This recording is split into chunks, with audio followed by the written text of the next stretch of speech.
How did Will communicate through the alphabet wall if time is stuck on the day Will went missing in the Upside Down and the alphabet wall was painted by Joyce after Will went missing? He wouldn't have been able to see the letters. How could Will see through the Demogorgon's eyes if they don't have eyes? Why did the Duffers tell us to have tissues ready? Not a single character died except Callie and maybe Elle. And if the Mind Flayer likes it cold, why is it native to a desert? Didn't they make it out so that when Will is close to the hive mind, he feels that pain? So why was he completely unfazed while they were torching the Mind Flayer? Why was there a Russian storyline if it was literally pointless? How did Max graduate when she was in a coma for a year and a half? Joyce and Hopper were friends with Henry Creel in 1959, yet they never acknowledged their friend is Vecna? What happened to Dr. K? What happened to all those pregnant women in the Upside Down? Where's Henry's scar from the gunshot wound he got as a child? Are we expected to know the entire plot of the stage play to understand vital plot points of the show? Speaking of which, the briefcase in the show, why did the writers change its contents from advanced military tech as seen in the play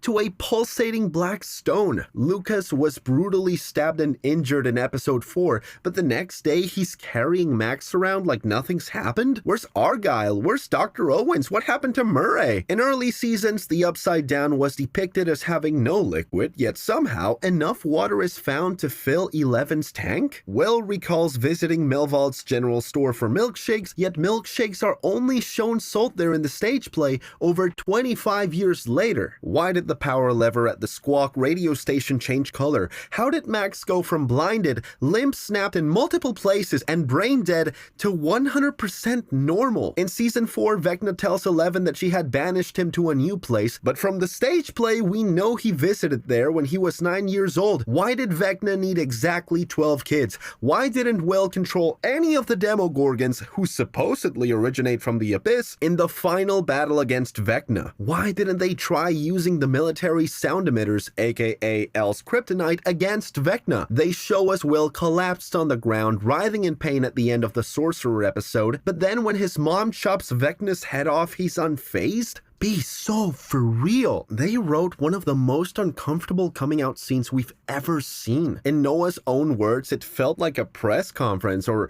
a play that he had to perform with 18 to 25 people, many of whom he's never interacted with even once in his life, while Will was on the verge of a panic attack. Like, what was Murray doing there? It just felt so impersonal. You know what else they trivialized? Will's feelings for Mike. Notice the difference in how Noah and the Duffers talk about Will's feelings? Noah makes it clear that Will loves Mike, while the Duffers wrote it off in one episode as a crush. Robin explicitly tells Will in episode 5 to find one person he can come out to and feel safe with, so to then have the show pivot into Will confessing his feelings for Mike and doing it to Mike's face in front of a room full of people and never once giving us Mike's perspective or reaction afterward was such an odd writing choice. Not to mention they had Will come out of fear. He was coerced into it by his abuser. That is not empowering writing. He tells us Vecna's been taunting him with his sexuality throughout visions we don't even see? And what was the point of Vecna tormenting him to come out if it was gonna go completely unutilized in the finale? Not once do we see Vecna actually trying to use this against Will, and aside from the mishandling of his whole emotional and personal arc, why did they introduce him as a superhero, a sword